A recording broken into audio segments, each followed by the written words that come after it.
Hello, Pastor Keith Hodges, and I want to welcome you to our 3-minute leadership broadcast. And today I want to talk to you about getting unstuck.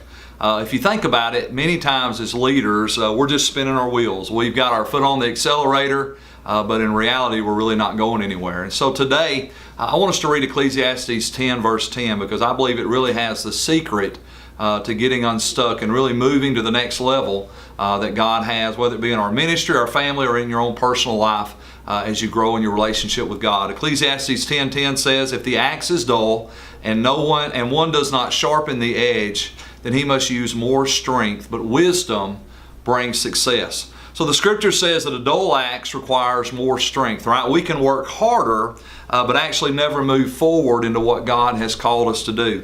So how do we get unstuck? Well, the answer is kind of really counterintuitive to what we normally think, right? So here's the answer. How do we get unstuck? We have to take our foot off the accelerator, right? We have to stop doing and we have to start learning. I want you to think about this for a minute. If you're doing all you know to do and nothing's changing, if you're doing all you know to do and nothing's changing, then you don't need to do more. You need to learn more, right? The scripture says, if the axe is dull, it requires more strength, but wisdom brings success. The reality is simply this: if nothing is changing in your organization and you're not growing and moving to a new level and you've become spiritually stuck in that place that you're at, then what happens is you don't need to do more. You need to learn more. There is wisdom that's going to bring success that you need to tap into.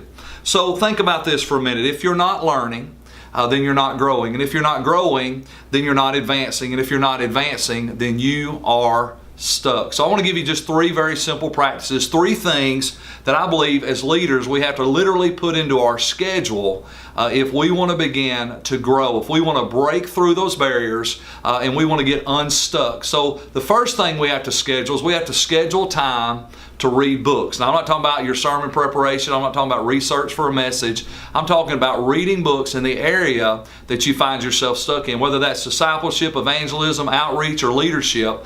We need to be reading good books. We need to take time so we can sharpen our axe, right? So we can have wisdom to go the next level. The second thing you need to learn to do is that we need to also schedule time to listen to teaching, coaching, and training videos or blogs or podcasts that are out there. There are so many things available to us today that are free, and we need to be listening and we need to be learning from the people that are ahead of us. Right now, there are individuals in every arena of church ministry that are ahead of us. They've done it bigger and they've done it better than we've ever imagined doing it, and they have learned some things that we need to learn. And the last thing is you need to schedule time to attend conferences and to get some personal mentorship. You need people that are ahead of you speaking into your life, right? So as leaders, we have to be on purpose to keep our axe sharp. And when we sharpen our axe with wisdom, guess what happens? We get unstuck and we go to the next level. God bless you as you advance in the kingdom.